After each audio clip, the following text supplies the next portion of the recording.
next up we have someone who's a fantastic artist. She's painted a lovely picture, and I cannot wait to see what she's got. Ladies and gentlemen, put your hands together. Welcome to the stage, Francesca!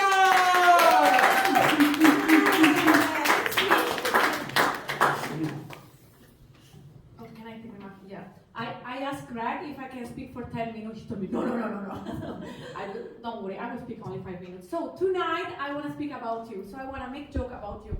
So about stand-up comedian. I just started, so it's more about you. So I'm kind of suiciding myself because I'm going to speak bad about you. So yes, what I want to say is that it's so funny because in Italy, when you say stand-up comedy, you call it cabaret.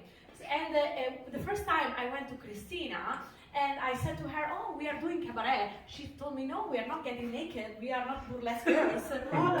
So it's so funny. If you go to Italy and you say that you do cabaret, that you do stand-up comedy, they don't understand because actually we call stand-up comedy cabaret. That's funny. Anyway, I want to say, yes. We like so much to speak bad about ourselves. I never saw you so happy as in the roast battle. You know, you were like the day of Christmas. You love to speak bad about each other. That is so crazy. So I study about the stand-up comedy. So don't worry, I just went in Wikipedia, nothing special. So stand-up comedy. Born against the war. Yes, it's true. So there was these young people that they hate violence. So they were meeting in places like this one, and they were trying to have some thinking for peace and love. So something went wrong because I know that you all love violence and war. I know you're all guys from America, and that you are not a big fan of peace. You know that like in America they all love guns. So I don't know, something went wrong because I saw many comedians sleeping with a pillow of Zelensky, and I even saw some comedian with a pillow of Putin, but they didn't say that, you know. So something changed about the stand-up comedy during these years. We don't like peace so much anymore. But what I want to say is that also when stand-up comedian is not good, like me now, we say that it's bomb, and this doesn't sound like peace, you know, bombing. It's always something about war. So this is so strange, you know. I thought there are two kinds of stand-up comedian. One is the one-liner that say like one joke, you know, like who is a one-liner comedian? Maybe Lana, maybe him, yeah, many of you. And it's so difficult, you know, because if you make many jokes, then at some point maybe it's difficult to remember all of them. So you watch your telephone, and a lot of us do that, and sometimes we get like stuck in front of a lot of people. This is not good, as I'm doing now. But also there are the ones that do the monologue, and these are even worse, you know, because like and they speak, and it becomes boring.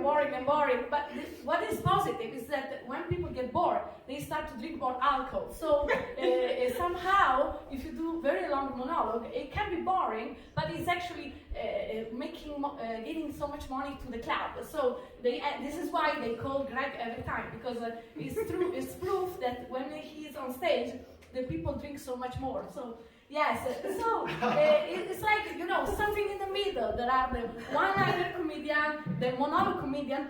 It's like the right and the left side of the political parties, and they should like find a balance, but they never find a balance.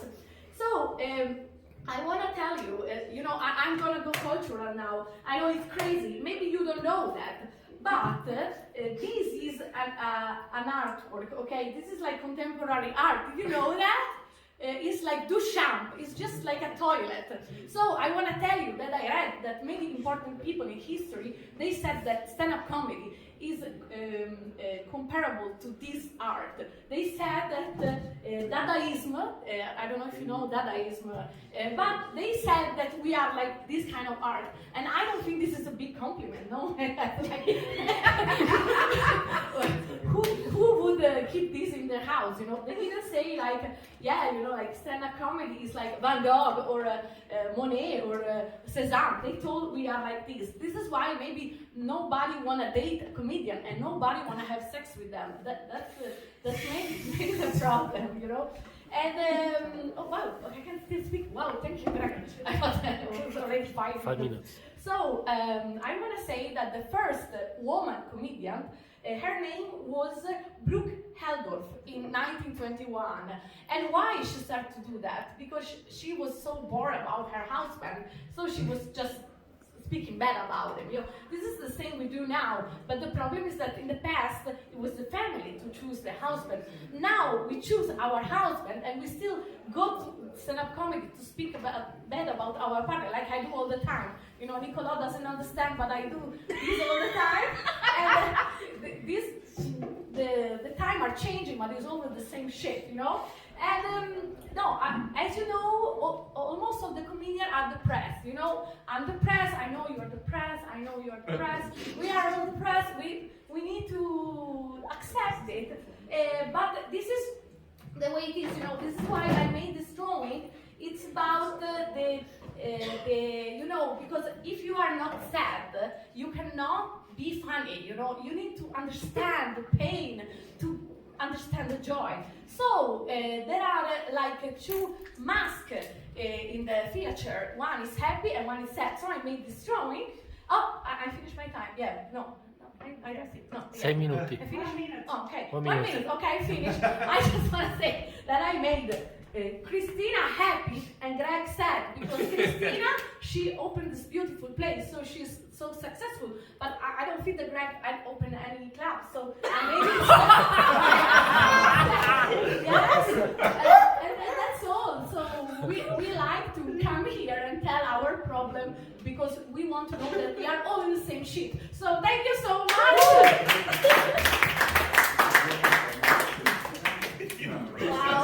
Wow. The disrespect. I got what I deserve, to be fair. I'm just going to make fun of all you guys all night. And then I got what I deserve. We've got one more comedian to go. I just got back from Salzburg with this guy where he